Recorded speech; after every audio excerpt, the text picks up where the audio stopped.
Pônរបស់លោកដូណាល់ត្រាំកំពុងបង្កភាពចលាចលម្ដងហើយម្ដងទៀតទៅលើទីផ្សារហិរញ្ញវត្ថុនិងគ្រីបតូបច្ចុប្បន្នសហរដ្ឋអាមេរិកមានបញ្ហាសេដ្ឋកិច្ចមួយដែលពិបាកនឹងដោះស្រាយខណៈពេលដែលក្រុមហ៊ុនភាគច្រើនកំពុងអភិវឌ្ឍក្នុងវិស័យ Digital ដែលផ្ដោតខ្លាំងទៅលើសេដ្ឋកិច្ច Digital តាំងពីឆ្នាំ2018លោកដូណាល់ត្រាំបានប្រកាសបដិញ្ញានាំយកផលិតកម្មត្រឡប់មកសហរដ្ឋអាមេរិកវិញ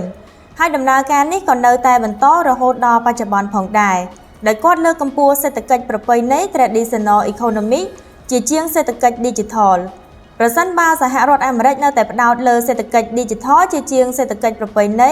វិបត្តិសេដ្ឋកិច្ចនឹងកើតមានឡើងនៅពេលអនាគតបច្ចុប្បន្នបំណុលសហរដ្ឋអាមេរិកមានរហូតដល់ 120% នៃ GDP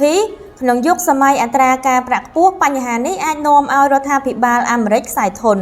អ្វីដែលត្រូវធ្វើបន្ទាប់គឺត្រូវនាំសេដ្ឋកិច្ចត្រឡប់ទៅរកសេដ្ឋកិច្ចប្រពៃណីវិញកាត់បន្ថយគម្លាតរវាងអ្នកមាននិងអ្នកក្រនិងកាត់បន្ថយចំនួនផ្ទៃក្នុង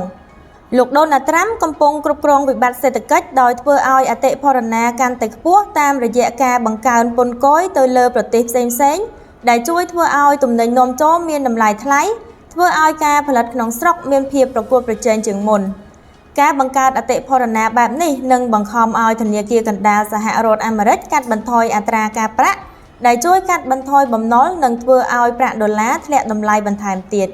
ប៉ុន្តែនៅរយៈពេលខ្លីវិធីសាស្ត្រនេះមានអត្ថប្រយោជន៍ជំរុញការនាំចេញរបស់សហរដ្ឋអាមេរិកដោយប្រាក់ដុល្លារខាងក្រៅនឹងហូរត្រឡប់ចូលសហរដ្ឋអាមេរិកវិញផ្ដល់អត្ថប្រយោជន៍ដល់ទីផ្សារមូលធននិងទ្រព្យសកម្មដូចជា Bitcoin និងអនុញ្ញាតឲ្យរដ្ឋាភិបាលប្រមូលបំណុលបរទេសបន្ថែមខណៈពេលដែលអតិផរណាជួយកាត់បន្ថយបំណុលដែលមានស្រាប់ផងដែរ